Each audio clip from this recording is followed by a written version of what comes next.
Hello students, I am Ajay Kumar Singh. I am from Chhattisgarh agriculture college.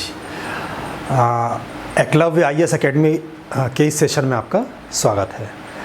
आज जो topic हम आपको पढ़ाने जा रहे हैं वो मतलब उसका उद्देश्य ये है कि जो अलग अलग जो जलवायु के जो रीज़न है या देश के जो अलग अलग जो भाग है, नेचुरली कि जो अलग अलग भाग है वहाँ पे अलग अलग टाइप की जलवायु पाई जाती है, तो वहाँ पे किस प्रकार का सस्य क्रम जो है विकसित होता है, ये अपना मेन उद्देश्य है। इस चीज़ को समझना मेन अपना उद्देश्य है जो कि आपके सिलेबस में है।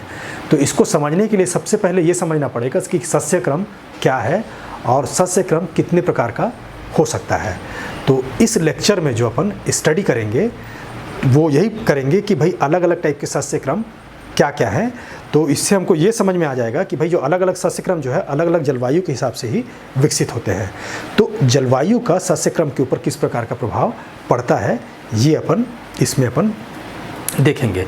तो इस जो सेशन में अपन जो चीज़ स्टडी करेंगे उसको मैं यहाँ पे समराइज़ कर दे रहा हूँ। सबसे पहले अपन ये देखेंगे कि भाई फसल चक्र क्या है और उसके सिद्धांत क्या है। फसल चक्र क्या चीज़ होता है और उसके सिद्धांत क्या होते हैं, मतलब क्या क्या रूल उसमें हम फॉलो करते हैं ताकि फसल चक्र की एक अच्छी व्यवस्था हम बना सकें। फिर उसमें अगला चीज़ है कि फसल चक्र की सघनता निकालना। फसल चक्र की सघनता निकालना एक तरह का क्वांटिटेटिव आपका एक वैल्यू है जिसके थ्रू अपन फसल चक्र की जो एफिशिएंसी है या उसके प्रभावीपन की अपन जांच करते हैं। तो एक न्यूमेरिकल वैल्यू जिसके थ्रू अपन फसल चक्र के प्रभाविता की या कितना प्रभावी है इस चीज़ की अपन जांच कर सके, वो अपन किस तरह से निकालेंगे उस चीज़ को अपन यहाँ पे देखेंगे। तो crop rotation and its principle and work out rotational intensity.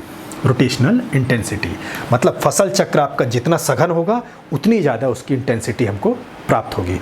तो ये हम कैसे निकालेंगे एक पर्टिकुलर सिचुएशन में, ये अपन देखेंगे।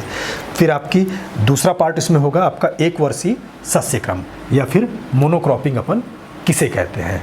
जैसे हमारे एरिया में जो है छत्तीसगढ़ में यहाँ मोनोक्रॉपिंग ही ज़्यादा आपका प्रचलित है। मोनोक्रॉपिंग का मतलब आपका साल में एक बार क्रॉप लेना और उसी क्रॉप को आप बार बार लेते जा रहे हो। तो इसका भी क्या है उस पर्टिकुलर जलवायु में इस तरह की चीज़ें या इस तरह का क्रॉपिंग सिस्टम आपका विकसित होता है। फिर आपका है तीसरा मिश्रित क्रम और उसके मिश्रित आपका सस्य क्रम और उसके सिद्धांत, मतलब आपका मिक्स्ड क्रॉपिंग और उसके प्रिंसिपल। जैसे आपका फसल चक्र है वैसे ही आपका मिक्स क्रॉपिंग भी या मिक्स सिस्टम भी एक प्रिंसिपल है और उसके भी अपने सिद्धांत होते हैं। इन दोनों चीज़ में जो अंतर अपन देख सकते हैं, ये तो आपका एक वर्षीय हुआ फसल चक्र और आपका मिक्स्ड सस्य क्रम। मिक्स्ड सस्य क्रम में क्या होता है कि हम एक ही फील्ड में अपन अलग अलग क्रॉप को साथ में बोते हैं, जबकि फसल चक्र में क्या होता है कि एक पर्टिकुलर टाइम में अपन उस फील्ड में एक ही क्रॉप को ग्रो करते हैं, लेकिन जो साल के अलग अलग समय में हम अलग अलग तरह की क्रॉप बोते हैं ताकि उसकी जो उर्वरा शक्ति जो है वो मेंटेन रहे। जैसे मान लो हम एक फील्ड में राइस को ग्रो कर रहे हैं और कोई दलहनी फसल ले रहे हैं, राइस और कोई दलहनी फसल ले रहे हैं, तो उस केस में क्या होगा कि वो आपका मिक्स क्रॉपिंग कहलाएगा। और जबकि हम क्या कर रहे हैं, राइस अपन एक टाइम पे ले रहे हैं और चना अपन दूसरे टाइम पे ले रहे हैं, या राइस और अपन गेहूं जो है वो दूसरे टाइम पे ले रहे हैं, तो वो जो कहलाएगा आपका फसल चक्र कहलाएगा। मतलब साल के अलग अलग हिस्से में क्रॉप को इस तरह से अदल बदल के बोना ताकि उसकी उर्वरा शक्ति जो है वो आपकी मेंटेन रहे, वो आपका फसल चक्र कहलाएगा। जबकि मिश्रित क्रॉपिंग में क्या है, मिश्रित सस्य क्रम में हम एक से अधिक फसल को उसी टाइम पे उसी फील्ड में एक साथ अपन ग्रो करते हैं, तो उसका भी प्रिंसिपल आपका अलग है और इसका प्रिंसिपल भी आपका अलग है। तो तीसरे पार्ट में अपन देखेंगे कि मिश्रित जो सस्य क्रम है वो क्या है और उसके प्रिंसिपल्स क्या हैं। फिर आपके मिश्रित सस्य क्रम के प्रकार, कितने अलग अलग टाइप के प्रकार होते हैं जिसको अपन स्टडी करते हैं। फिर आता है आपका सघन सस्य क्रम और उसके प्रकार, इंटेंसिव क्रॉपिंग। इंटेंसिव क्रॉपिंग का मतलब ये है कि हम ज़्यादा से ज़्यादा प्रति एकड़ लैंड में या पर उसमें लैंड में, मतलब आपका प्रति इकाई भूमि पर अपन पूंजी की मात्रा और सारे संसाधन की मात्रा ज़्यादा से ज़्यादा लगाकर हम क्या करें कि प्रोडक्शन को अपन ज़्यादा से ज़्यादा बढ़ा सके या खेती को अपन सघन कर सके। कहने का मतलब है टाइम का फैक्टर हो, चाहे आपका लैंड का फैक्टर हो, चाहे संसाधन का फैक्टर हो, उसको अपन ज़्यादा से ज़्यादा उपयोग करके अपन ज़्यादा से ज़्यादा प्रोडक्शन अपन प्राप्त करें, उसको अपन क्या कहते हैं, सघन खेती कहते हैं। तो सघन खेती में क्या है, आपके रिसोर्सेज का यूटिलाइजेशन ज़्यादा होता है और साथ में आपका प्रोडक्शन भी ज़्यादा होता है। लेकिन साथ में इसके साथ आपको ये भी है कि चूँकि हम रिसोर्सेज को यूटिलाइजेशन बहुत तेज़ी से कर रहे हैं, तो उसका डिप्लीशन जो है या उसका जो कहना चाहिए कि दोहन है वो बहुत तेज़ी से होता है। तो वो पृथ्वी की आपकी वैसी शक्ति नहीं होती कि जिस रिस्पेक्ट में, जिस तेज़ी से हम उसके पोषक तत्वों का या किसी भी एस्पेक्ट्स का हम दोहन कर रहे हैं, उस रिस्पेक्ट में मृदा जो है फिर से विकसित नहीं हो पाती। तो उसको विकसित करने के लिए हमको एक अलग से एनर्जी वाला फैक्टर अपने को डालना पड़ता है ताकि हम कंटिन्यूसली प्रोडक्शन ले सकें। तो वो सब अपन इसमें सघन शस्य क्रम में पढ़ेंगे। तो ये 4 तरह का आपका फसल चक्र, एक वर्षीय शस्य क्रम, मिश्रित शस्य क्रम और आपका सघन शस्य क्रम, ये शस्य क्रमों के एक तरह के प्रकार है जो कि अपन स्टडी करेंगे। फिर आपका इसी में है शस्य योजना। जलवायु का जिस तरह का फैक्टर होता है उसके अकॉर्डिंग ही जो है शस्य योजना आपकी बनाई जाती है। मतलब साल भर या जो भी अपन पीरियड लिए हैं, जैसे फसल चक्र का हमने जो पीरियड लिया 3 साल का लिया या 4 साल का लिया, तो उस पीरियड में अपन किस तरह की योजना बनाएं ताकि हमको हमारे जो उद्देश्य है, जो हमारा ऑब्जेक्ट है प्रोडक्शन का, वो हमारा फुलफिल हो सके। तो शस्य योजना बनाना, और शस्य योजना क्या चीज़ है और उसको किस तरह से प्रिपेयर किया जाता है। फिर आपका इसमें लास्ट पॉइंट होगा फसल सघनता या फिर गहनता निकालना। तो क्रॉपिंग इंटेंसिटी और इसका कैलकुलेशन। जो क्रॉपिंग इंटेंसिटी है, वो क्रॉपिंग इंटेंसिटी आप जो सघन जो खेती करते हैं वो कितने इफेक्टिव तरीके से कर रहे हैं, इसको बताने का एक तरीका है। जैसे आपका रोटेशनल इंटेंसिटी फसल चक्र को न्यूमेरिकली मेज़र करने का एक तरीका है, वैसे ही आपका जो क्रॉपिंग इंटेंसिटी जो है आपका सघन खेती है उसको न्यूमेरिकली मेज़र करने का तरीका है। तो ये सारे जो कॉन्सेप्ट्स हैं अपन इसमें पढ़ेंगे और एक एक करके देखेंगे। सर नेक्स्ट होगा शस्य क्रम, मतलब आपका क्रॉप रोटेशन या फसल चक्र। फसल चक्र अपन किसे कहते हैं? फसल चक्र का मतलब यह है किसी निश्चित समय, जैसे हम यहाँ पे 2 इयर्स ले सकते हैं, 3 इयर्स ले सकते हैं, इवन हम 4 इयर्स भी ले सकते हैं या 1 इयर्स भी ले सकते हैं। निश्चित समय मतलब ये निश्चित समय हो गया, 1 साल ले, चाहे 2 साल ले, चाहे 3 साल ले, चाहे 4 साल ले, जो ले हम वो अपना, जैसे मान लो अपन 3 साल लिया, तो एक निश्चित समय, एक फिक्स्ड आपका पीरियड होना चाहिए। उस निश्चित समय में किसी निश्चित क्षेत्र, जो हम फसल चक्र जो अपन तैयार करते हैं वो हमेशा वो उसका जो आपका क्षेत्र है उसको हम निश्चित रखते हैं। मतलब जो 3 साल के लिए हमने जो फसल चक्र बनाया है तो वो उसका जो एरिया होगा वो सेम होगा। ऐसा नहीं कि आपने पहले साल आपने एरिया कुछ लिया, पहले साल मान लो जैसे आपने 1 हेक्टेयर एरिया लिया, दूसरे साल आपने 1.5 हेक्टेयर लिया, तीसरे साल आपने 1/2 हेक्टेयर लिया। ये फसल चक्र में ये आपका अलाउड नहीं है। फसल चक्र में आपको वो फिक्स भी टाइम पीरियड आपका फिक्स होगा, उसको आप चेंज नहीं कर सकते। साथ में आपका जो जिस एरिया में हमने फसल चक्र को लगाया है वो एरिया अपन चेंज नहीं कर सकते। तो किसी निश्चित समय में और किसी निश्चित क्षेत्र पर फसलों को हम इस प्रकार से अदल बदल के बोते हैं, हमको इस तरह से क्या है उसको हम उसका चक्र इस तरह से रखते हैं ताकि क्या है उसकी जो उर्वरा शक्ति जो है वो आपकी बनी रहे। अब इसमें एक इम्पॉर्टेंट चीज़ और है कि उसको अदल बदल कर एक निश्चित क्रम में बोना, उसका भी क्या है एक आपका क्रम होता है। वो आपको अभी आगे समझाएंगे जब हम शस्य क्रम वगैरह बनाएंगे तो उसमें आपको समझाएंगे कि वो क्रम का क्या मतलब है। उसमें भी हम जो फसल अपन ले रहे हैं उसको हम किसी भी क्रम में नहीं ले सकते। मतलब आज हमने राइस लिया है और हमने फिर वीट लिया है, तो वही शस्य क्रम जो है हमको दूसरे फील्ड में उसके अंतर्गत अपनाना पड़ेगा, उस क्रम को हमको वहाँ पे रखना पड़ेगा। ये जब हम डिटेल में जब बताएंगे तब आपको समझ में आएगा। तो निश्चित समय में, निश्चित क्षेत्र में और निश्चित क्रम में फसल को हम इस तरह से अदल बदल के बोते हैं ताकि मुख्य उद्देश्य इसका क्या है, भूमि की जो उर्वरा शक्ति है या जो उसका मुख्य जो आपका संसाधन है, वो पोषक तत्वों की जो स्थिति है, जिससे क्या है क्रॉप की क्वांटिटी और क्रॉप की क्वालिटी, ये दोनों ही क्या है लार्जली उसके ऊपर डिपेंड करती है।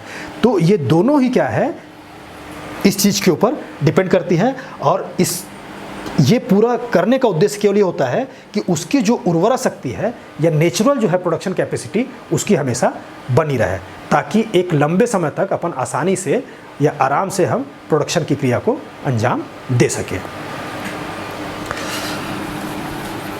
अब ये फसल चक्र के सिद्धांत को, अपने को फसल चक्र को बनाने से पहले हमको ये समझना होगा कि फसल चक्र का सिद्धांत क्या है, या किस तरह कोई फसल चक्र को बनाते समय हमको किस तरह की चीज़ों को ध्यान में रखना चाहिए। तो इसमें आपका बहुत कोई विशेष बात नहीं है, इसमें एक सामान्य सी समझ की बात है कि किसी चीज़ की अपन अधिकता ना करके अपन क्या करें कि उसको रोटेट करते जाएं, उसको हम चक्र में अपनाते जाएं, ताकि क्या हो कि जो सॉइल की जो प्रोडक्शन कैपेसिटी है एक टाइम पीरियड के बाद धीरे धीरे बनती रहती है, तो एक नेचुरल जो प्रोडक्शन कैपेसिटी उनकी विकसित हो जाए, या जितना हम संसाधन हम भूमि से प्राप्त कर रहे हैं, जितना भी हम संसाधन भूमि से प्राप्त कर रहे हैं या निकाल रहे हैं, उतना संसाधन फिर उसमें मेंटेन हो जाए, ऐसी स्थिति अपन क्रिएट करके वहाँ पे रखें। फसल चक्र का मेन मतलब ये होता है। तो जैसे पहला प्रिंसिपल आपका ये है कि दलहनी फसल के बाद हमेशा अदलहनी फसलें लगाई जानी चाहिए। तो जैसे हमने आपको पिछले अपने वीडियो में बताया था कि जो अदलहनी फसलें होती हैं वो फसलें होती हैं जिसमें रूट नोड्यूल्स नहीं पाए जाते हैं। दलहनी फसलें वो होती हैं जिसके रूट्स में या जड़ों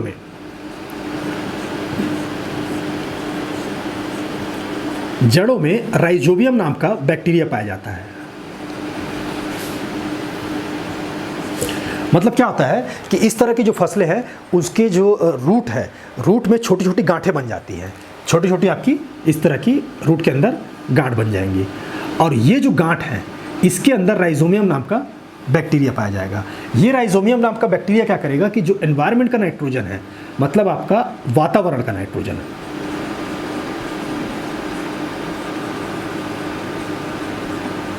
वातावरण का नाइट्रोजन, इसको क्या करता है खींच के वो नोड्यूल्स पे लेके आता है। अब नोड्यूल्स पर खींच के ले आया तो उस समय क्या होगा कि जब हम इस क्रॉप को कट करेंगे तो भाई अपन ऊपर का हिस्सा लिए, मान लो जैसे हमने चना बोया तो चने में हमको जो चाहिए वो चने का पॉड ही चाहिए, तो चने का पॉड जो चाहिए वो क्या किया अपन ने, उसको तो अपन ले लिया, लेकिन उसका जो रूट नोड्यूल्स है, रूट्स को अपन ने क्या किया उसमें हमने फिर छोड़ दिया। अब ये रूट नोड्यूल्स को छोड़ने पर क्या होता है कि जो नाइट्रोजन वाली स्थिति है वो सॉइल की ज़्यादा अच्छे स्तर पर चली जाती है, मतलब नाइट्रोजन की स्थिति वो क्या होती है वो ज़्यादा अच्छे लेवल पे चली जाती है। मतलब पहले जो नाइट्रोजन की कमी नहीं थी, या फिर जो पहले जो आपके पोषक तत्व की जो कमी थी वो पोषक तत्व यहाँ पे इस क्रॉप को लेने की वजह से क्या हुआ है मेंटेन हो गया। तो अब ऐसे चीज़ में क्या कर सकते हैं कि आगे जो हमको क्या लेना चाहिए, ऐसी फसल लेना चाहिए जिसमें नोड्यूल्स न बनते हों, मतलब हमको दलहनी फसल नहीं लेनी चाहिए, और ऐसी फसल लेना चाहिए जो कि पोषक तत्वों का उपयोग करती हो। तो ऐसे करने पे क्या होगा, एक तरह का बैलेंस जो है वो हमेशा क्रिएट रहेगा कि आपने दलहनी के बाद क्या लिया, अदलहनी फसल लिया, तो जो दलहनी के समय पोषक तत्व मेंटेन हुआ था उसको रिड्यूस किया या उसको कंज्यूम किया किसने, अदलहनी फसलों ने, जैसे अनाज की फसल ने हुआ। अब फिर आपका पोषक तत्व का नॉर्मल स्टेटस आ गया तो फिर आपको दलहनी फसल लगाना चाहिए। तो इस तरह से क्या है, इसका एक पहला प्रिंसिपल ये है कि हमेशा आपको दलहनी फसल के बाद अदलहनी फसल लेना चाहिए, या फिर अदलहनी फसल के बाद दलहनी फसल लेना चाहिए। मतलब एक तरह का चक्र कहना चाहिए, दलहनी अदलहनी दलहनी अदलहनी, इस तरह का चक्र आपको चलाना चाहिए। तो ये इसका पहला प्रिंसिपल हुआ। फिर दूसरा संसाधन है आपका क्रॉप के सेंस में आपका पानी का है। तो पानी में भी, पानी के मामले में क्या है कि अधिक गहरी जड़ों वाली फसलों के बाद कम गहरी जड़ वाली फसल को बोना चाहिए। इस प्रिंसिपल का मतलब ये है कि जो सॉइल होता है, सॉइल के अलग अलग स्तर पे क्या होता है कि पानी की अलग अलग मात्रा होती है। जनरली जब बरसात होता है तो बरसात होने के समय क्या होता है, बरसात होते समय जब आपका पानी का जो लेवल होता है, जो वाटर लेवल होता है वो काफ़ी ऊपर होता है, लेकिन जैसे जैसे आपकी ठंडी आएंगी तो वो पानी का लेवल आपका धीरे होता जाएगा, और फिर गर्मी आते आते क्या है लेवल काफ़ी नीचे चला जाता है। तो इसका मतलब ये है कि आपका जो पानी के जो अलग अलग स्तर पे, मृदा के जो अलग अलग स्तर पे पानी की अलग अलग मात्रा मौजूद होती है। अब उन अलग अलग मात्राओं को पौधे उपयोग कर सके, इसके लिए क्या होगा कि हम इस तरह की फसल बोएं कि जो पहले तो क्या करें, उस सरफेस का जो पानी है या सरफेस के जस्ट नीचे का पानी है उसको उपयोग कर सके। तो भाई आपका क्या हुआ कि कम गहरी जड़ वाली फसल अपन ने बोया। अब कम गहरी जड़ वाली फसल को यदि हमने बोया तो उस केस में क्या हुआ कि उसने ऊपर का जो पानी है या ऊपर के स्तर का जो पानी है उसका उसने उपयोग कर लिया। अब उसके बाद हम फिर कम गहरी जड़ वाला फसल को अपन बोते हैं, मतलब आपने धान बोया और फिर उसके बाद दोबारा फिर आपने धान ही ले लिया या जस्ट आपने उसमें गेहूं ले लिया, तो दोनों ही क्या हैं, कम गहरी जड़ वाली फसल है। अब धान की भी पानी की रिक्वायरमेंट है और गेहूं की भी पानी की रिक्वायरमेंट है। अब ऊपर के स्तर में जो पानी था उसको धान ने उपयोग कर लिया है, ऊपर के जो स्तर में पानी जो था उसको धान ने उपयोग कर लिया है। लेकिन अब जब गेहूं लगाएंगे तो गेहूं का जड़ भी उसी स्तर तक जाएगा, उससे अंदर नहीं जाएगा। अब वहाँ पे पानी अवेलेबल नहीं है, तो उस जगह पे पानी की पूर्ति गेहूं को नहीं हो पाएगी। तो ऐसे केसेस में क्या है, हमको क्या करना चाहिए कि अधिक गहरी जड़ वाली फसल लगाना चाहिए। अधिक गहरी जड़ वाली फसल क्या है, जैसे दूसरे फसल को हमने लगाया, चना को लगाया या कोई दूसरी फसल को लगाया जिसकी जड़ आपकी गहरी, जैसे कपास वगैरह हुआ, तो वो क्या करेंगी कि वो ज़्यादा अंदर तक पेनिट्रेट करेंगी, वो ज़्यादा अंदर तक पेनिट्रेट करेंगी। और ज़्यादा अंदर तक क्या है, ज़्यादा अंदर जो स्थित पानी का जो स्तर है उसको उपयोग वो कर सकती है।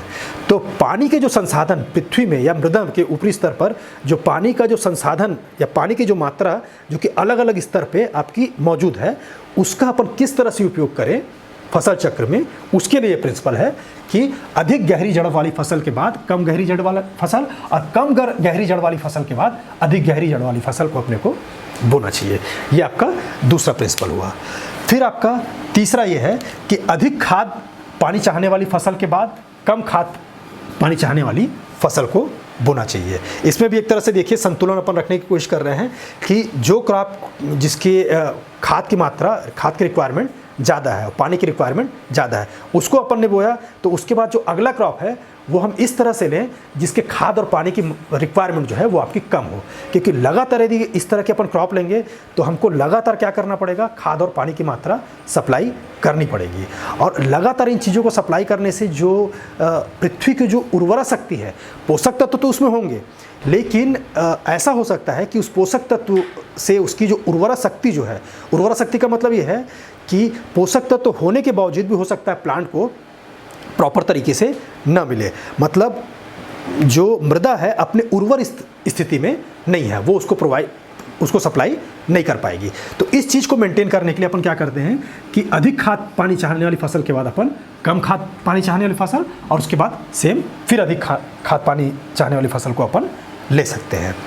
फिर इसका चौथा प्रिंसिपल है अधिक निराई गुड़ाई चाहने वाली फसल के बाद कम निराई गुड़ाई चाहने वाली फसल को बोना चाहिए।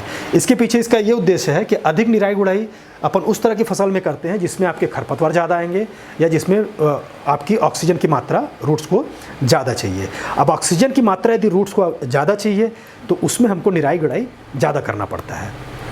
अब ये जब होने के बाद यदि उसमें अच्छी स्थिति मेंटेन हो गई है तो हम अपने इस तरह की क्रॉप लगाएं जिसमें निराई गुड़ाई कम हो। इसका मेन उद्देश्य ये होता है कि भाई निराई गुड़ाई में क्या होता है कि लागत जो है, निराई गुड़ाई में लागत, श्रम आपको ज़्यादा लगता है। अब श्रम लगेगा तो आपका कास्ट ऑफ कल्टीवेशन आपका इंक्रीज होगा या लागत उसमें बढ़ेगा। तो फसल चक्र हम इस तरह से बनाएं कि ओवरऑल जो पूरा प्रोडक्शन का जो साइकिल है उसकी लागत अपनी कम आए। तो ऐसे केस में मान लो किसी फसल में क्या होता है कि निराई गुड़ाई आपको ज़्यादा चाहिए, तो आगे अपन कम निराई गुड़ाई वाली फसल अपन ग्रो कर सकते हैं। फिर है फसल चक्र में फसल का चयन मृदा और जलवायु के आधार पे होना चाहिए। जो हम फसल चक्र में जो अलग अलग फसल ले रहे हैं, यहाँ पे फसल चक्र में हम क्या कर रहे हैं कि क्रॉप को अदल बदल के हम ग्रो कर रहे हैं। अब अदल बदल के ग्रो कर रहे हैं मतलब उसमें हमको कई तरह की क्रॉप इंक्लूड करनी पड़ेगी। अब कई तरह की क्रॉप इंक्लूड करनी पड़ेगी। मान लो जैसे अपन यहाँ पे राइस लिए और राइस के साथ अगले चक्र में या अगले सीज़न में हम दूसरी क्रॉप ग्रो करना चाह रहे हैं, तो वहाँ पे हम कोई भी क्रॉप नहीं ले सकते। यहाँ पे ध्यान रखिएगा, वहाँ पे कोई भी क्रॉप अपन राइस के साथ नहीं ले सकते। हम राइस के साथ उसी क्रॉप को ले सकते हैं जो कि राइस के साथ भी उसका कॉम्पिटिबिलिटी जो है वो अच्छी हो और साथ में वहाँ पे वो उस मृदा को सपोर्ट करती हो और उस जलवायु के अकॉर्डिंग हो। तो फसल चक्र का में क्रॉप के अपन डिसाइड करते समय या फसल का चुनाव करते समय इस चीज़ों को भी अपन ध्यान देते हैं, मृदा और जलवायु। मतलब कहना चाहिए कि दलहनी के बाद अदलहनी और गहरी जड़ के बाद उथली जड़, फिर आपका रिक्वायरमेंट के हिसाब से खाद और पानी के रिक्वायरमेंट के हिसाब से कम या ज़्यादा, और फिर आपका निराई गुड़ाई के हिसाब से कम या ज़्यादा, और फिर मृदा और जलवायु के हिसाब से फसलों का चुनाव किया जाना चाहिए। फिर आपका है, इसके बाद आता है आपका पेस्ट कंट्रोल। पेस्ट कंट्रोल का मतलब ये है कि जो हानिकारक कीट और बीमारी या खरपतवार भी अपन इसमें इंक्लूड कर सकते हैं, तो उस तरह की चीज़ों को, ये एक ऐसे फैक्टर है जो कि क्रॉप की प्रोडक्शन को कम करते हैं या क्रॉप के प्रोडक्शन को लॉस में लेके जाते हैं, और लॉस में ले जाके वो मतलब जो हमारे जो प्रॉफिट है, जो नेट प्रॉफिट है, उसको कम करते हैं। तो यहाँ पे भी ध्यान देने की ज़रूरत है। तो क्या होता है कि जैसे कुछ कीट हैं, वो उन कीटों का क्या होता है कि उनके लिए जो होस्ट जो प्लांट होता है वो एक पर्टिकुलर टाइप का प्लांट होता है। जैसे कुछ कीट जो आपके नींबू में लगेंगे वो आपके दूसरे प्लांट में नहीं लगेंगे, उनको नींबू का ही प्लांट चाहिए सर्वाइव करने के लिए। अब कुछ कीट है जिसको राइस का ही प्लांट चाहिए। तो आप जैसे लगातार आप राइस ग्रो कर रहे हो या राइस से रिलेटेड ही, मतलब जिसकी सारी फिजियोलॉजिकल प्रोसेस या आपकी बॉटनिकल फीचर वगैरह जो राइस से रिलेटेड है, उस तरह के आप क्रॉप को ग्रो कर रहे हो, तो वो कीड़ा क्या करता रहेगा, वो कीट जो है इंसेक्ट, वो सर्वाइव करता रहेगा, वो एक सीज़न से दूसरी सीज़न सर्वाइव करता रहेगा। लेकिन यही आपने क्या किया, उस फसल चक्र में आपने राइस ग्रो किया और राइस के अपोजिट दूसरे फीचर वाले क्रॉप आपने ग्रो कर दिया, तो वो कीड़ा जो है वो उस फीचर वाले क्रॉप में सर्वाइव नहीं कर सकता। तो ऐसे केस में क्या होता है कि जो कीट का या इंसेक्ट का जो लाइफ साइकिल है वो कंप्लीट नहीं हो पाता। इंसेक्ट का आपका लाइफ साइकिल जो है वो आपका कंप्लीट नहीं हो पाता। अब लाइफ साइकिल कंप्लीट ना होने का अर्थ क्या है, उसमें एग का प्रोडक्शन सही ढंग से नहीं होगा, और एग के बाद यदि प्रोड्यूस भी हो गया तो उसका पूरा जो प्रोसेस है, वयस्क बनने का पूरा प्रोसेस, वो आपका पूरा कंप्लीट नहीं हो पाता। तो उस केस में क्या है, ये आगे सर्वाइव नहीं कर पाता। तो फसल चक्र एक इस तरह का मेथड है जिसमें हम बिना केमिकल या बिना इस तरह की चीज़ों का, जिसमें जो कि एनवायरनमेंट के प्रति ज़्यादा नुकसानदायक होती है, उनका बिना उपयोग किए फसलों के माध्यम से ही हम क्या कर सकते हैं कि उस चीज़ को कंट्रोल कर सकते हैं। तो ऐसे हानिकारक कीट और बीमारी जो कि एक पर्टिकुलर फसल में लगते हैं, उसको इस तरह से अपन ग्रो करें कि वो चीज़ ख़त्म हो जाए। तो उनको आश्रय देने वाले फसल को अपने को लगातार नहीं ग्रो करना चाहिए। फिर लास्ट इसका प्रिंसिपल ये है, लास्ट ये है कि आपकी फसल का जो चयन है वो स्थानीय आवश्यकता के अनुसार करना चाहिए। तो इसका मतलब ये है कि किसानों को जो इसका जो चुनाव करना चाहिए, जो फसल है उसके मार्केट वैल्यू को ध्यान में रखना चाहिए, क्योंकि भाई बेसिकली हम फसल जो ग्रो कर रहे हैं वो प्रोडक्शन को हम ध्यान में रख के कर रहे हैं और नेट प्रॉफिट को ध्यान में रख के कर रहे हैं। तो यदि वो मार्केटेबल नहीं होगा, आसपास के मार्केट में बिकने लायक नहीं होगा, तो उसका कोई खास मतलब हमारे लिए नहीं होगा। तो आसपास की जो स्थानीय आवश्यकता क्या है उसके अकॉर्डिंग क्या करना चाहिए कि फसलों का चुनाव करना चाहिए। तो ये सारे इसके प्रिंसिपल है जो कि फसल चक्र बनाते समय हमको ध्यान में रखना चाहिए। सर नेक्स्ट करो। अब ये है फसल चक्र प्रभावी है या नहीं है, इसको अपन किस तरह से मेजर करेंगे।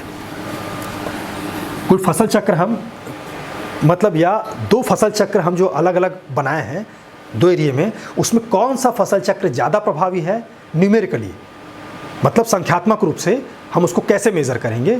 उसके लिए हम क्या करते हैं कि हम फसल चक्र सघनता निकालते हैं या क्रॉप रोटेशनल इंटेंसिटी निकालते हैं।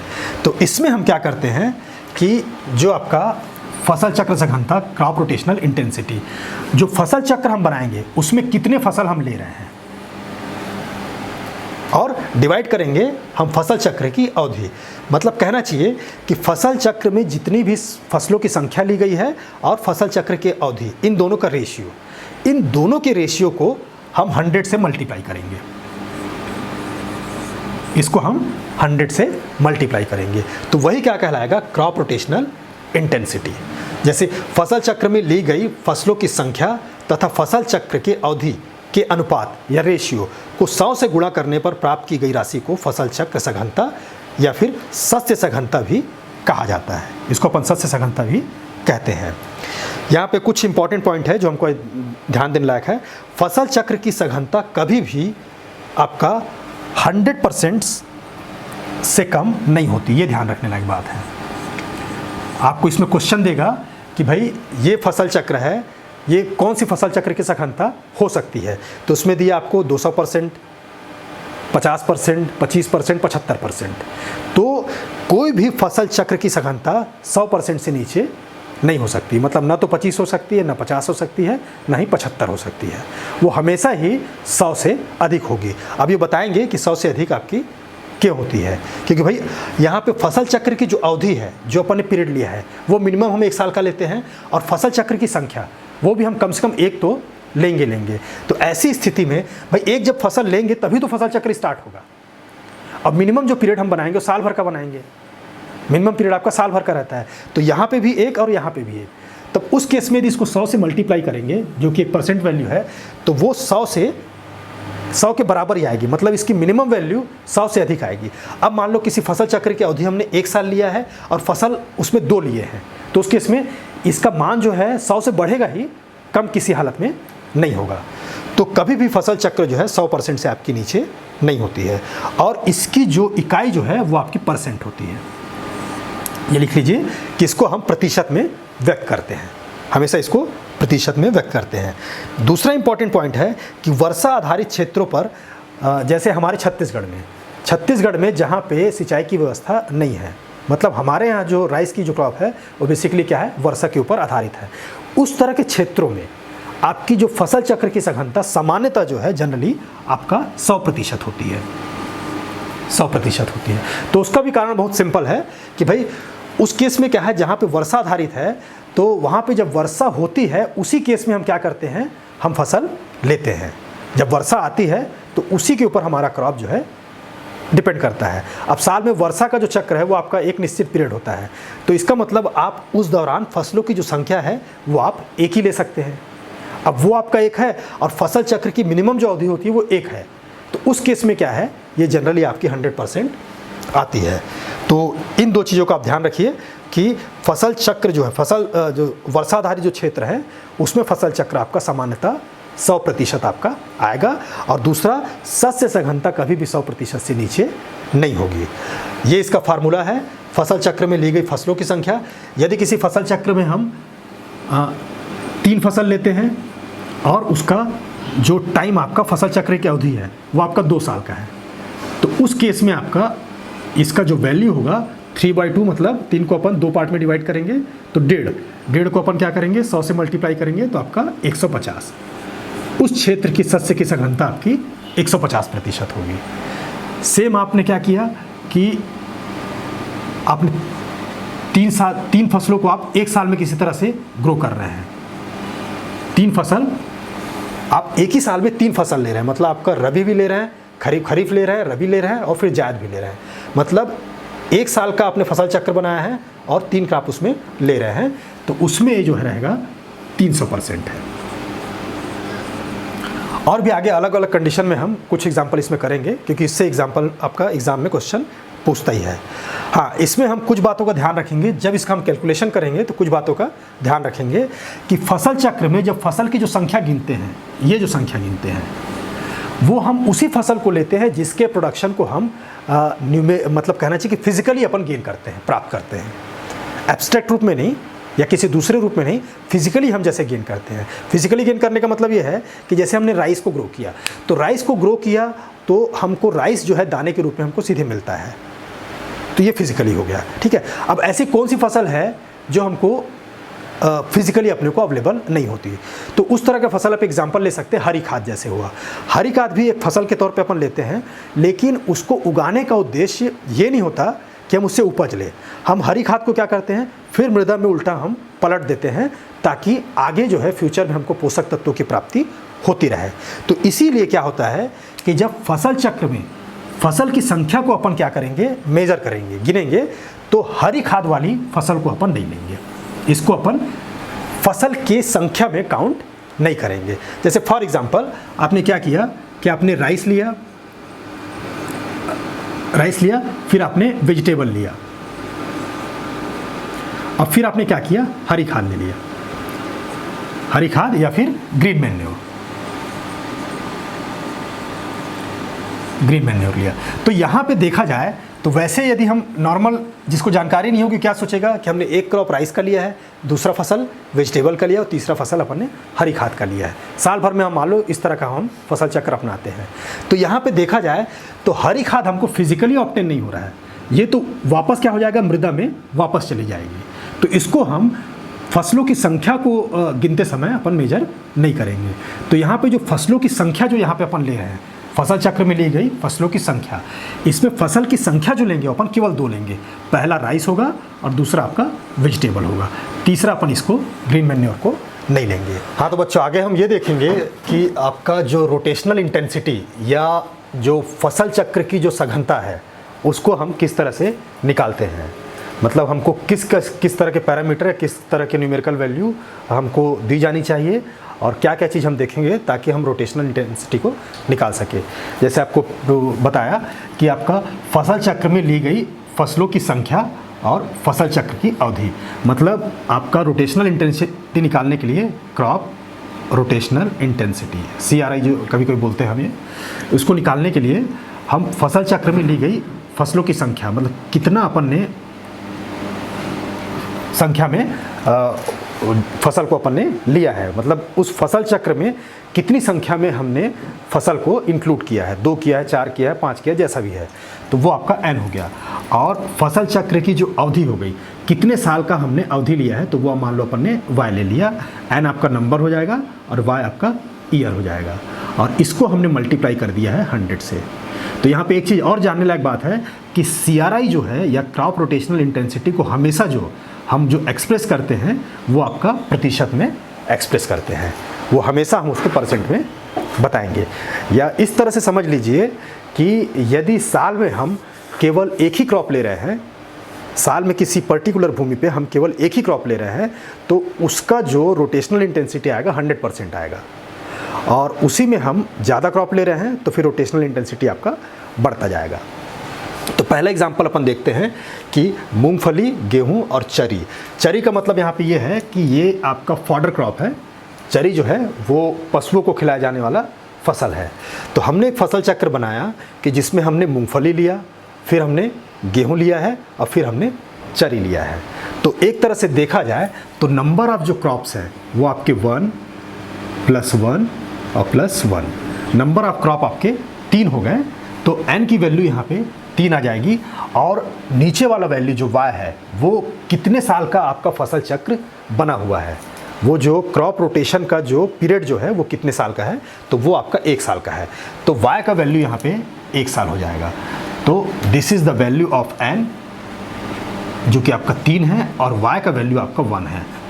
तो इसको अपन मल्टीप्लाई करेंगे तो यहाँ पे पहले केस में आपका जो रोटेशनल इंटेंसिटी आपका 300% आएगा। ये बेहद इम्पॉर्टेंट आपका कॉन्सेप्ट है। इसमें ध्यान रखना है कि जब आपके एग्ज़ाम में जो कठिन क्वेश्चन जो पूछे जाएंगे, जो आपको कठिन लगेंगे, वो यहीं से आपके पूछे जाएंगे कि भाई किस तरह के क्रॉपिंग सिस्टम में या किस तरह के क्रॉपिंग पैटर्न में आपका इंटेंसिटी क्या होता है। जैसे इंडिया में जो है, इंडिया में आपका जो क्रॉपिंग जो इंटेंसिटी है, वो इंडिया का जो क्रॉपिंग इंटेंसिटी है आपका वो 135% है। ये क्वेश्चन बेहद ही इंपॉर्टेंट आपका क्वेश्चन है, चाहे तो आप इसको लिख लें कि इंडिया का जो है आपका क्रॉपिंग इंटेंसिटी जो है आपका 135% है। तो अभी तो हम क्रॉपिंग इंटेंसिटी की बात कर रहे हैं, अभी रोटेशनल इंटेंसिटी की बात कर रहे हैं, और ये आपकी क्रॉपिंग इंटेंसिटी है, और ये दोनों ही कॉन्सेप्ट एक दूसरे से मिलते जुलते हैं। तो अभी आगे हम आपको क्रॉपिंग इंटेंसिटी भी बताएंगे, वो सेम कॉन्सेप्ट है। ये रिलेटेड है आपका फसल चक्र से, और वो है आपका कि साल में आप अपनी भूमि को कितना उपयोग कर रहे हो। अभी नहीं सर, अभी नहीं। तो ये जो है ये आपका 300% आया। इसी प्रकार जैसे यहाँ पे अपन देखें तो ये आपका 3 क्रॉप है और साथ में आपका 2 साल है, तो ये आपका 3/2 × 100, और इसको अपन 150% करके निकाल सकते हैं। सेम आपका यहाँ पे हमने क्या लिया है, यहाँ पे 4 क्रॉप लिया है और साथ में इसका 3 साल का आपका ये है, तो ये आपका 4/3 और × 100, इस तरह से हम इसको निकाल सकते हैं। तो ये मेरे ख्याल से 133% आएगा, जो कि आपका इंडिया का भी क्रॉपिंग जो इंटेंसिटी जो है वो इसी वैल्यू के आसपास है। हालांकि रोटेशनल इंटेंसिटी हम पर्टिकुलर फील्ड के लिए निकालते हैं। हाँ, नेक्स्ट वाला सर। फिर जैसे इसमें जो क्वेश्चन पूछता है कि आपका 1 वर्ष के भीतर का सबसे उत्तम फसल चक्र कौन सा है, तो इस टाइप के क्वेश्चन करने के लिए आपको ये जानना होगा कि कौन सी फसल रबी की है, कौन सी फसल खरीफ की है और कौन सी फसल जायद की है, कौन सी फसल रबी की है, कौन सी फसल खरीफ की है और कौन सी फसल आपके जायद की है। तो एक तो ये जानना है, और दूसरा कि हम जिस तरह का हम सिस्टम बना रहे हैं, जिस तरह का फसल चक्र हम बना रहे हैं, तो उस केस में क्या उस तरह की फसलों को हम ले सकते हैं कि नहीं ले सकते हैं। तो आपको इस तरह का क्वेश्चन दिया होगा। जैसे हम यहाँ पे देखें कि एक वर्ष के भीतर चक्र का सबसे उत्तम फसल चक्र, तो जैसे यहाँ पे धान दिया है और चना दिया है, तो धान आपका हो गया खरीफ की क्रॉप और आपका चना हो गया रबी की क्रॉप। तो उस हिसाब से इनका क्राइटेरिया ठीक है। यहाँ पे देखा हमने, ये धान हो गया और ये धान हो गया। तो यहाँ पे जो है फसल चक्र में हम एक ही टाइप की क्रॉप को नहीं लेते हैं। यदि एक ही टाइप की क्रॉप लेंगे तो अच्छी फसल चक्र नहीं मानी जाएगी, क्योंकि धान भी आपकी अनाज वाली फसल है और यह भी अनाज वाली फसल है। तो इस केस में इसको हम सही फसल चक्र नहीं मानेंगे। अब यहाँ पे देखा जाए, ये सोयाबीन हो गया और धान हो गया। अब यहाँ पे देखो तो धान भी आपकी उसी सीज़न की क्रॉप है जिस सीज़न की सोयाबीन है। मतलब धान भी हम खरीफ में उगाते हैं और सोयाबीन भी खरीफ में उगाते हैं। तो दोनों ही क्रॉप को हम एक टाइम पे नहीं उगा सकते हैं। तो उस हिसाब से ये जो आपके ऑप्शन से ये दो ऑप्शन जो है वो तो आपका पूरी तरह से हट जाता है। फिर यहाँ पे ये दो ऑप्शन बचते हैं। तो इसमें अपन ये देखेंगे कि ये भी हैवी फीडर क्रॉप है और आलू भी आपका हैवी फीडर क्रॉप है। हैवी फीडर का मतलब कि गन्ने में भी आपको उर्वरक की मात्रा बहुत ज़्यादा लगनी है और आलू में भी आपको उर्वरक की मात्रा बहुत ज़्यादा लगनी है। तो हमेशा फसल चक्र में हम इस तरह का कॉम्बिनेशन लेते हैं कि एक की यदि उर्वरक की मात्रा की डिमांड ज़्यादा है तो दूसरे की कम हो, या दूसरा उसको सप्लाई करने वाला हो। एक यूज़ करने वाला हो तो दूसरा सप्लाई करने वाला हो। तो उस हिसाब से ये ऑप्शन भी आपका हट जाता है। तो इसमें जो बेस्ट ऑप्शन आता है वो आपका धान और चना का है। धान एक ऐसी फसल है जो कि उर्वरक का ज़्यादा उपयोग करती है, और चना एक ऐसी फसल है जो कि भूमि में उर्वरक की मात्रा या पोषक तत्व की मात्रा को इंक्रीज करती है। फिर इसके बाद एक अलग कॉन्सेप्ट आता है आपका मोनोक्रॉपिंग का। ये हमने सबसे पहले पढ़ा, हमने फसल चक्र क्या है। अब जो है अलग अलग जो क्रॉपिंग जो पैटर्न कहना चाहिए, या एक तरह का जो सिस्टम जो इंडिया के अलग अलग जलवायु के कंडीशन में दिखाई देता है, वो आपका कौन कौन सा है, और अभी मॉडर्न जो सिस्टम चल रहा है वो कौन सा है। तो इंडिया के जो ज़्यादातर हिस्से में जहाँ पे बरानी खेती है, या फिर एक तरह से कहना चाहिए जहाँ केवल आपका मानसून आधारित खेती होता है या वर्षा आधारित खेती होता है, तो वहाँ पे जो शस्य क्रम अपनाया जाता है वो आपका मोनोक्रॉपिंग है। मोनोक्रॉपिंग का मतलब है एक वर्ष में आप एक ही फसल लेते हैं और उसी फसल को आप बार बार रिपीट करते रहते हैं। तो जैसे छत्तीसगढ़ में अपन देखेंगे तो छत्तीसगढ़ में बरसात का सीज़न आने पे या खरीफ का सीज़न जब स्टार्ट होता है तो हम एक क्रॉप लेते हैं धान का, और उसके बाद हम जहाँ पे पानी की व्यवस्था नहीं है वहाँ पे हम भूमि को छोड़ देते हैं। मतलब पूरे साल में आप केवल एक ही क्रॉप उस समय लेते हैं। तो इस टाइप का जो शस्य क्रम होगा वो आपका मोनोशस्य क्रम या मोनोक्रॉपिंग सिस्टम कहलाएगा, और ये उस एरिया में मिलेगा जहाँ पे सिंचाई की व्यवस्था नहीं है। क्योंकि सबसे इम्पॉर्टेंट जो चीज़ है क्रॉप प्रोडक्शन को सफलतापूर्वक करने के लिए, तो वो आपका पानी की आवश्यकता है। यदि पानी नहीं है तो ना तो आप उर्वरक का सही ढंग से उपयोग कर सकते हैं, ना तो दवाई को सही ढंग से उपयोग कर सकते हैं। तो यदि सिंचाई है तो वहीं आप जो मोनोक्रॉपिंग वाले सिस्टम से अलग कोई सिस्टम जाके आप कर सकते हैं। अदरवाइज़ यदि वहाँ पे आपके पास सिंचाई की व्यवस्था नहीं है तो आपको पूरी तरह से मोनोक्रॉपिंग सिस्टम पे डिपेंड रहना पड़ेगा, जो कि इंडिया के ज़्यादातर हिस्से में ऐसी स्थिति पाई जाती है। तो जब एक खेत में एक वर्ष में मतलब आपका एक जो है एग्रीकल्चर ईयर जो होता है, जो कि इंडिया में खरीफ के सीज़न से चालू होता है। हमारा जो एग्रीकल्चर ईयर जो है वो खरीफ के सीज़न से चालू होता है। तो एक वर्ष में केवल एक ही फसल ली जा सकती है। तब इस तरह की जो आपके सिस्टम होगा उसको अपन एक फसली शस्य क्रम कहा जाता है। अब ये भी पूछा जाता है कि यह किस तरह के क्षेत्रों में पाया जाता है। तो यह वर्षा आधारित जो क्षेत्र हैं उन्हीं क्षेत्रों में इस तरह का शस्य क्रम अपनाया जाता है, जो कि वर्षा के ऊपर पूरी तरह से डिपेंड है। कृषक वर्ष भर में या तो क्या लेगा, खरीफ की फसल लेगा या फिर रबी की फसल वहाँ पे वो ग्रो करता है। जैसे कुछ एरिया जहाँ पे है जहाँ पे रबी की फसल के तौर पे गेहूं ही लिया जाता है, बाकी साल भर और कोई भी क्रॉप नहीं ली जाती है। तो वो एरिया भी क्या हुआ कि वो एरिया भी आपका मोनो क्रॉपिंग सिस्टम के अंतर्गत आएगा या मोनी क्रॉपिंग में ही आएगा। अब यहाँ पे जैसे गेहूँ हो गया, मक्का, धान आदि, ये सब जो जहाँ पे क्रॉपिंग सिस्टम अपनाया जाता है या क्रॉपिंग पैटर्न जहाँ पे अपनाया जाता है वहाँ पे इस तरह की क्रॉप ली जाती है। और इस तरह का जो वो है उसमें आपका शस्य सघनता आपका 100% पाया जाता है। जैसा कि मैंने आपको बताया कि शस्य जो सघनता है वो आपका 100% से कभी भी किसी भी हालत में कम नहीं हो सकता, वो 100% से ज़्यादा रहेगा। यदि हम साल में केवल एक क्रॉप ले रहे हैं, है ना, तो नंबर ऑफ क्रॉप और आपका टोटल आपका जितना एरिया आपके पास है, तो उस हिसाब से देखा जाए, जो एरिया मान लो अपन ने लिया और उसको अपन ने 100 से मल्टीप्लाई किया, तो जितना एरिया और जितना आपका क्रॉप का नंबर है, ये दोनों मिला के आपका 100% मिनिमम आएगा। तो इस तरह के जगहों पे यही सस्य क्रम आपका अपनाया जाता है और 100% जो है उसका क्रॉपिंग इंटेंसिटी उसमें पाई जाएगी। फिर आपका आता है दूसरा है मिश्रित सस्य क्रम। देश के काफ़ी सारे हिस्सों में मिश्रित सस्य क्रम भी अपनाया जाता है, मिक्स क्रॉपिंग सिस्टम भी अपनाया जाता है। मिक्स क्रॉपिंग में ये होता है कि हम क्रॉप को मिलाकर बोते हैं, चीज़ों को हम क्या करते हैं, उसको मिक्स करके बोते हैं। मतलब एक ही टाइम में हम एक से अधिक फसल को लेते हैं ताकि हमारा जोखिम जो है वो कम हो जाए, जोखिम कम हो जाए। और इसके अलावा भी कई ऐसे सारे फ़ायदे होते हैं जो कि मोनोक्रॉपिंग सिस्टम में हमको नहीं मिलते हैं, जो कि मिक्स क्रॉपिंग सिस्टम में मिलते हैं। जब एक ही ऋतु या समय, अब इसमें ध्यान देना है कि जो मिक्स क्रॉपिंग जो है वो आपका एक ही सीज़न की बात कर रहा है। जो एग्ज़ाम में भी पूछता है तो उसमें सीज़न को उसने सीज़न के रिस्पेक्ट में ही क्वेश्चन पूछता है। तो यहाँ पे जो मिक्स क्रॉपिंग का जो पूरा एम्फेसिस जो है वो एक ही ऋतु में एक ही खेत में दो या दो से अधिक फसल हमको एक साथ बोए जाना। मतलब यहाँ पे ऐसा नहीं कर रहे हैं कि हम ऋतु भी अलग अलग ले रहे हैं, एक ही ऋतु मतलब एक ही सीज़न में और एक ही आपका पीस ऑफ लैंड में, एक ही आपके प्लॉट में हम क्या कर रहे हैं कि दो या दो से अधिक फसल को एक साथ हम ले रहे हैं। तब इस तरह के जो सस्य क्रम है उसको हम मिश्रित सस्य क्रम इसको कहते हैं। अब मिश्रित सस्य क्रम में अब यहाँ पे एक इंटरेस्टिंग चीज़ है कि आप दो ऐसी फसलों को जो कि क्या है, मतलब एक ही जगह पे आप दो फसलों को एक साथ ग्रो कर रहे हैं। तो यहाँ पे ये ध्यान देने वाली बात है कि इस तरह का यदि हम कोई कार्य कर रहे हैं तो वो किस तरह से हम सफलतापूर्वक करें। तो इसके लिए हमको क्रॉप का जो चुनाव करना पड़ेगा या जो कॉम्बिनेशन ले रहे हैं हम लोग क्रॉप का, वो आपका इस तरह से लेना होगा ताकि वो काम आपका आसानी से या ज़्यादा अच्छे तरीके से या सफलतापूर्वक तरीके से हो सके।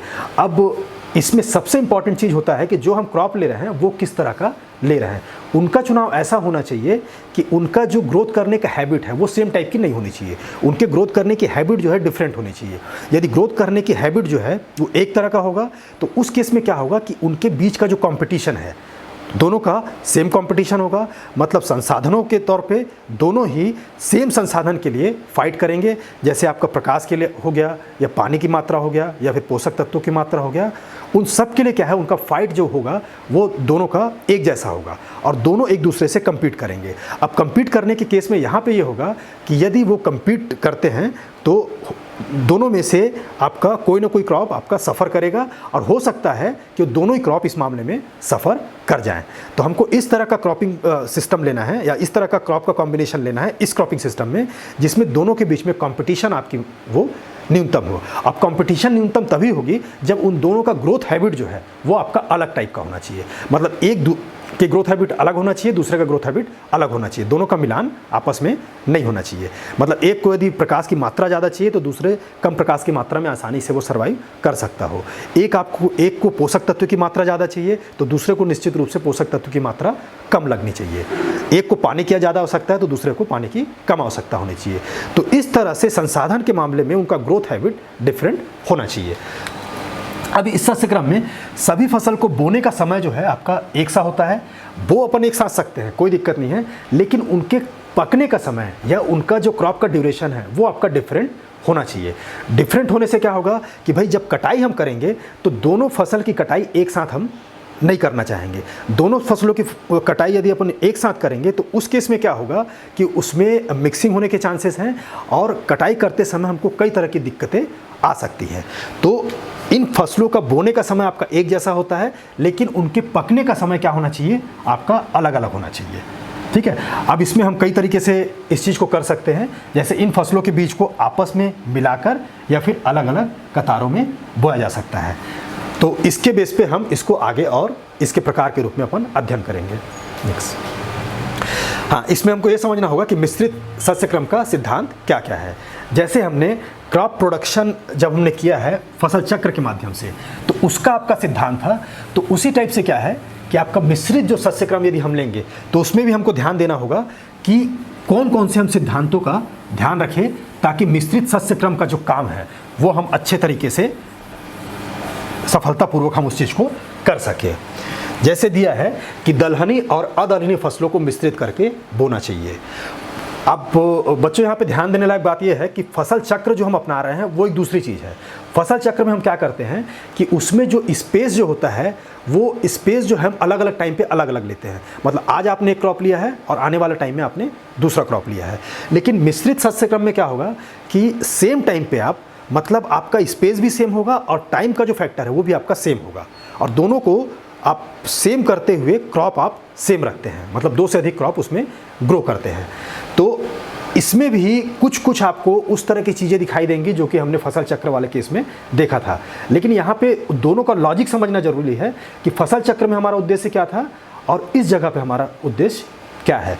जैसे दलहनी एवं अदलहनी फसलों को यहाँ पर मिश्रित करके बोना चाहिए। जैसे यहाँ पे देखिए मूंग हो गया और ज्वार हो गया। ज्वार आपका एक तरह से अदलहनी फसल है और मूंग आपका दलहनी फसल है। उसी टाइप से आपका गेहूँ आपका यहाँ पे अदलहनी फसल है और चना आपका दलहनी फसल है। तो मूंग और ज्वार को हम एक साथ करके बो सकते हैं, गेहूँ और चना को हम एक साथ करके बो सकते हैं। हाँ, यदि हमारे पास इस तरह का कोई कॉम्बिनेशन हम करना चाह रहे हैं मिक्स क्रॉपिंग के अंतर्गत कि ज्वार और गेहूं को हम एक साथ बोना चाह रहे हैं, तो ये आपका उसके प्रिंसिपल के अपोजिट जा रहा है, उसके सिद्धांत से जस्ट अपोजिट है।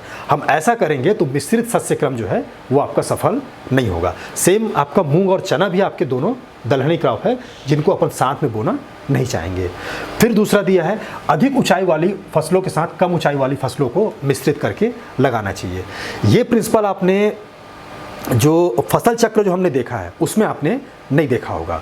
तो उसका ये कारण है कि चूंकि हम इसको साथ में बो रहे हैं और प्रकाश की जो मात्रा है, प्रकाश की मात्रा क्या होती है कि प्रकाश का मात्रा भी क्या है, एक तरह का क्रॉप के मामले में एक संसाधन है। तो ऐसे मामले में क्या है कि एक ऐसी फसल होनी चाहिए जिसके पास कम प्रकाश भी हो तो भी कोई दिक्कत ना हो, और दूसरा ऐसा फसल हो जिसको प्रकाश की अधिक मात्रा की आवश्यकता होती हो। तो इस पॉइंट ऑफ व्यू से अपन क्या करते हैं कि अधिक ऊंचाई वाली फसल को अपन कम ऊंचाई वाली फसल के साथ बो सकते हैं, मिश्रित करके लगाना चाहिए। मतलब दोनों ही सेम हाइट वाली फसल नहीं होनी चाहिए। जैसे यहाँ पे हम देख रहे हैं कि आपका सोयाबीन और मक्का, तो मक्का का क्रॉप आपने देखा होगा, सोयाबीन का क्रॉप देखा होगा। मक्का जो है अपराइट आपका ऊपर की ओर बढ़ता है और उसकी हाइट काफ़ी ज़्यादा होती है, जबकि सोयाबीन की हाइट जो है मक्के के कंपेरिजन काफ़ी कम होती है। तो मक्का यहाँ पे छोटी फसल हो गई और आपका नहीं, मक्का आपका बड़ी फसल हो गई और सोयाबीन आपकी छोटी फसल हो गई। फिर तीसरा दिया है आपका कि गहरी जड़ वाली फसल के साथ उथली जड़ वाली फसल को मिश्रित करके लगाना चाहिए। ये आपका फसल चक्र का प्रिंसिपल आपने देखा, उसमें भी सेम है और इसमें भी सेम है। तो इसके पीछे लॉजिक ये है कि पानी का जो अलग अलग लेवल जो है, पानी का मतलब मृदा में जो पानी का अलग अलग स्तर है उसको हम उपयोग ला सकें। तो जैसे अरहर आपने देखा है, अरहर जो है ये आपका अंदर की क्रॉप है, या इसका जो रूट सिस्टम है वो आपका अंदर की ओर होता है, टैप रूट सिस्टम है, गहरी जड़ आपकी प्रणाली है, और वही ज्वार जो है ये आपकी उथली जड़ प्रणाली है। तो यहाँ पे आपका ज्वार जो है ऊपर के स्तर का पानी उपयोग करेगा और जो अरहर जो है ये नीचे के स्तर के पानी को उपयोग में लाएगा। फिर है फैलने वाली फसलों के साथ सीधी बढ़ने वाली फसलों को मिश्रित करके लगाना चाहिए। अब इसमें कहने का मतलब है कि स्पेस में जो है यदि फैलने वाली फसल मतलब वो फसलें जो कि चारों तरफ अपना स्थान को ग्रहण करती है, या कहने चाहिए कि नार वाली फसलें। नार वाली फसल क्या करती हैं कि वो ऊपर के डायरेक्शन में मूवमेंट ना करके स्पेस को जितना भी अवेलेबल है वहाँ पे उसको घेर लेती हैं। तो ऐसे फसल के साथ हम ऐसी फसल लगा सकते हैं जो कि सीधी बढ़ने वाली हो, और वो फसल नार वाली ना भी हो तो उसका ग्रोथ का हैबिट जो होना चाहिए वो ऊपर की ओर बढ़ने वाला नहीं होना चाहिए। आपने ये देखा होगा कि जो क्रॉप ऊपर की ओर बढ़ती है या जिसकी हाइट ज़्यादा है तो उसका जो वॉल्यूम है या जो आयतन है वो आपका कम होता है। मतलब आपका स्पेस में वो चौड़ाई में आपकी ज़्यादा एरिया नहीं लेती, मतलब चौड़ाई में आपका ज़्यादा नहीं फैलता, जबकि लंबाई में उसकी हाइट जो है काफ़ी ज़्यादा होती है। इसी टाइप की ऐसी जो क्रॉप जिसकी हाइट छोटी है वो चौड़ाई में अपना प्रसार जो है ज़्यादा करती है। जैसे यहाँ पे अपन एग्जांपल देखें तो जौ जो है, जौ एक लंबी क्रॉप है लेकिन आपकी चौड़ाई में वो ज़्यादा स्पेस नहीं लेती। और उसके अपोजिट क्या है कि चना जो है, चने की हाइट उतनी ज़्यादा नहीं होती लेकिन वो चौड़ाई के एरिया में क्या करता है, अपना प्रसार ज़्यादा करता है। तो इस तरह की जो दो फसलें हैं उनको हमको मिश्रित करके बोना चाहिए। फिर है आपका एक ही प्रकार के कीट और बीमारी से प्रभावित फसलों को एक साथ नहीं बोना चाहिए। इसका मतलब ये है कि ऐसी फसलें जो कि कीट को, दोनों को ही, दो ऐसी फसलें जो कि सेम कीट को आश्रय देती हैं या उसका होस्ट प्लांट है, जैसे अपन ने गेहूं ले लिया या ज्वार ले लिया, तो ये दोनों ही क्या हैं, एक तरह की आपकी उस तरह की फसलें हैं जिसके ऊपर आपका कीट का अटैक दोनों के ऊपर आ सकता है। तो ऐसी यदि हम फसल लगाते हैं तो कीटों के अटैक की संभावना बढ़ती है। इसके अपोजिट हम इस तरह का लें कि उस कीट के लिए एक क्रॉप तो होस्ट का काम करे लेकिन दूसरा क्रॉप होस्ट का काम ना करे, तो एक तरह से उस कीट को क्या मिलेगा, आपको होस्ट की संख्या जो है वो कम हो जाएगी। तो ऐसे मामले में कीट का प्रकोप पहले की अपेक्षा कम होगा। फिर है देर से पकने वाली फसल, जैसे यहाँ पे अपन देख सकते हैं मटर और चना। तो मटर और चना में क्या है, हालांकि ये दोनों लेग्यूमिनेसी की क्रॉप है लेकिन मटर आपका एक तरह से वेजिटेबल क्रॉप हो गया और चना आपका फील्ड क्रॉप हो गया। तो इसको हम दोनों को साथ में ले सकते हैं और इनका जो इंसेक्ट या पेस्ट का जो स्पेक्ट्रम है ये भी दोनों का अलग अलग होता है। मटर में आपके पूरी तरह से डिफरेंट टाइप की डिजीज़ आएंगी और डिफरेंट टाइप का आपका इंसेक्ट आएगा, और जबकि चना में आपका जो इंसेक्ट और पेस्ट या बीमारी का जो पूरा स्पेक्ट्रम है, सिस्टम है, वो बिल्कुल अलग होगा। फिर इसमें है कि देर से पकने वाली फसलों के साथ जल्दी पकने वाली फसलों को मिश्रित करके बोना चाहिए।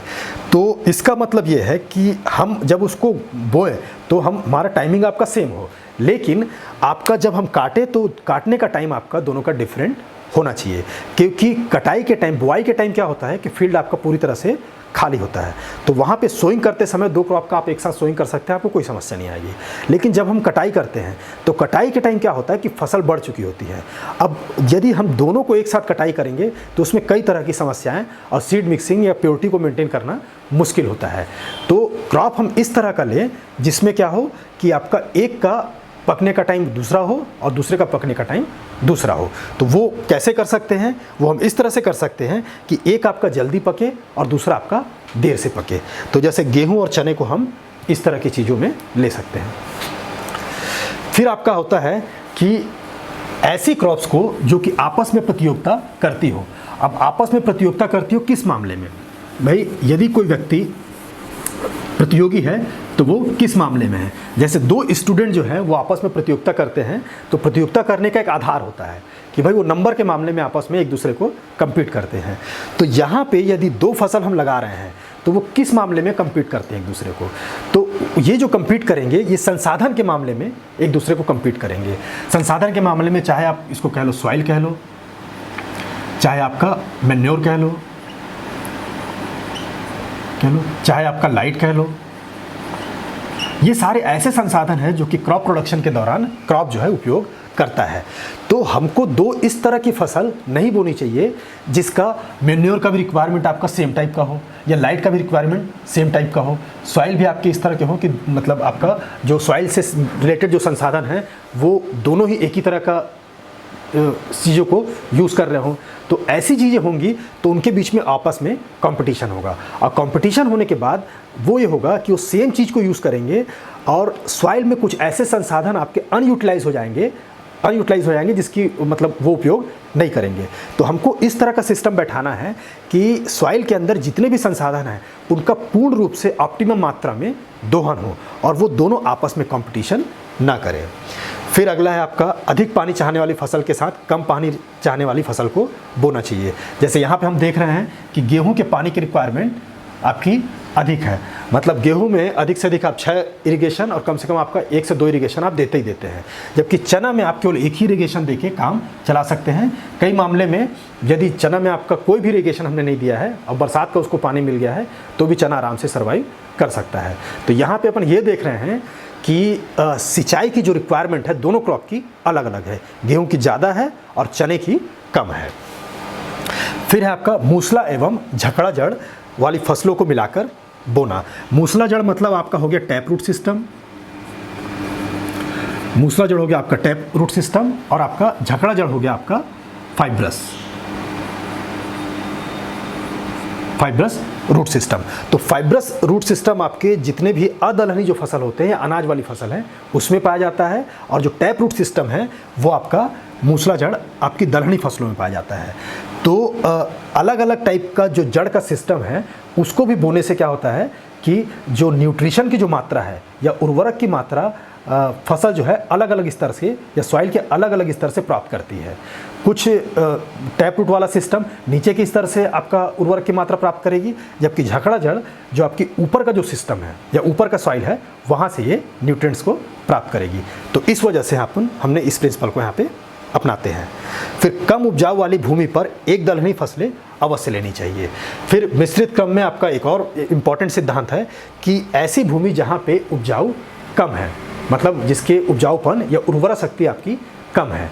तो जब उर्वरा शक्ति कम है और साथ में आप मिश्रित क्रम में ले रहे हैं, मिश्रित क्रम मतलब आप एक से अधिक क्रॉप को एक साथ करके बो रहे हैं, मतलब यहाँ पे एक ऐसी स्थिति है कि सॉइल में ऑलरेडी आपके पास पोषक तत्व नहीं है, सॉइल में आपको पोषक तत्व नहीं है। तो पोषक तत्व नहीं है तो वहाँ आप क्रॉप ग्रो नहीं कर सकते। अब आप एक क्रॉप ग्रो कर रहे हैं तो समझ में आ रहा है कि भाई किसी तरह से क्रॉप जो है वो उर्वरक की मात्रा वहाँ से लेके अपना जीवन चक्र पूरा करेगी। अब यहाँ पे आप दो या दो से अधिक क्रॉप को बो रहे हैं जिसमें ऑलरेडी आपके पोषक तत्व की मात्रा नहीं है। तो ऐसे केस में अपन क्या करते हैं कि कम उपजाऊ वाली भूमि में कम से कम अपन एक दलहनी फसल अवश्य लगाते हैं। वो इसलिए करते हैं कि दलहनी फसल एक ऐसी फसल है जो कि आपका सॉइल में न्यूट्रिएंट्स की या पोषक तत्वों की मात्रा की पूर्ति करती है, उसको निकालने का काम नहीं करती। तो ऐसे मामले में यदि एक दलहनी फसल लेते हैं तो ये क्या करेगी कि आपका पोषक तत्व को सप्लाई करेगी और दूसरा क्रॉप क्या करेगा, उस पोषक तत्व को उपयोग करेगा। फिर है आपका अधिक पोषक तत्व चाहने वाली फसल को कम पोषक तत्व चाहने वाली फसल के साथ बोना चाहिए।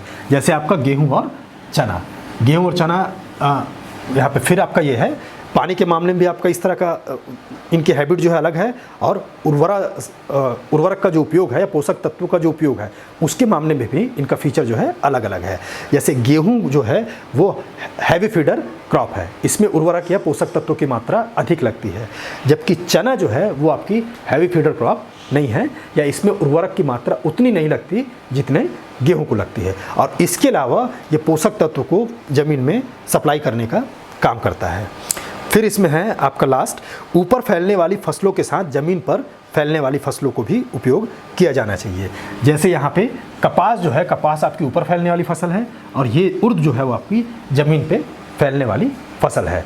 तो ये अलग अलग हाइट पे जो है एक तरह से कहना चाहिए कि जो लाइट के लिए इनका कंपटीशन इस केस में कम हो जाता है कि दोनों अलग अलग हाइट पे स्थित होती है। तो इस वजह से लाइट के मामले में इनका जो प्रतियोगिता है वो नील हो जाता है या कम हो जाता है। और एक स्तर से यदि लाइट का उपयोग कर रही है और तो दूसरे स्तर से लाइट का उपयोग कर रही है, और लाइट को उपयोग करने की उनकी क्षमता भी दोनों की अलग अलग होती है।